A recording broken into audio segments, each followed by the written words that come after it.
Alright, this video is just going to go over all of the clefs that we will be talking about throughout the semester. Basically, we're just going to be dealing with 4 clefs. We're going to be dealing with treble, bass, alto, and tenor.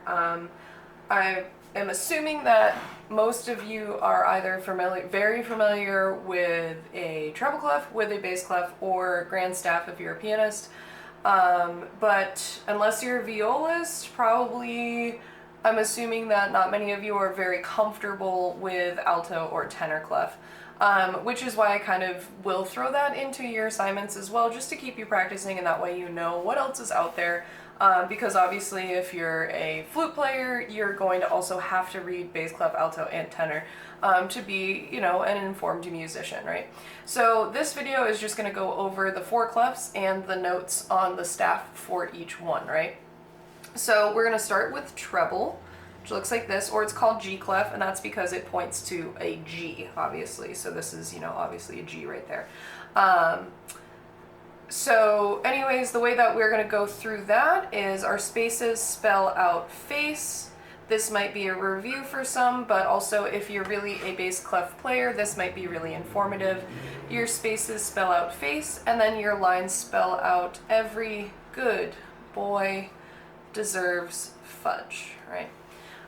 From there you can just use that, and then we can go further up the staff. Obviously if this line is F, the one right on the staff is a G, so on and so forth. And then also something that's really important is obviously your middle C, which looks like that. So that one's going to be C. So that's your treble clef. Spaces spell face, and your lines spell every good boy deserves fudge, right? Great.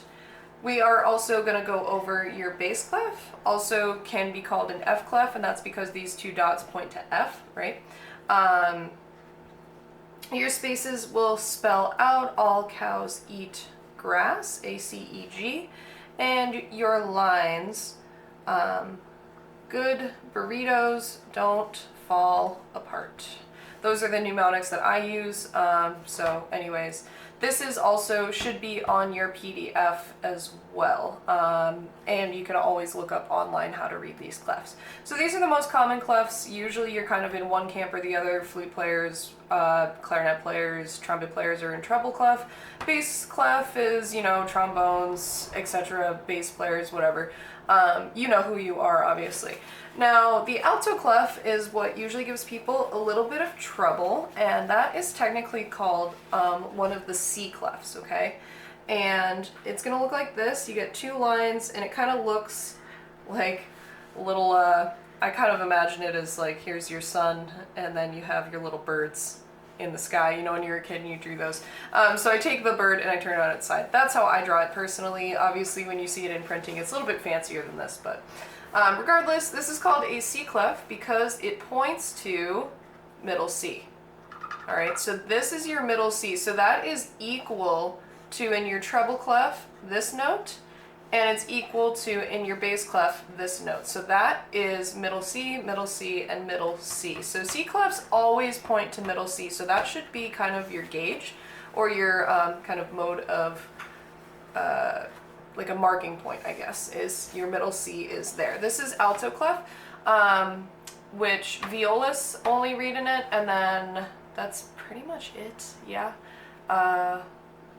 I guess sometimes music may shift into that depending on the instrument that you're playing, but really it's just violists that read alto clef. So from there, you can obviously, you know, label this as C, E, G, and then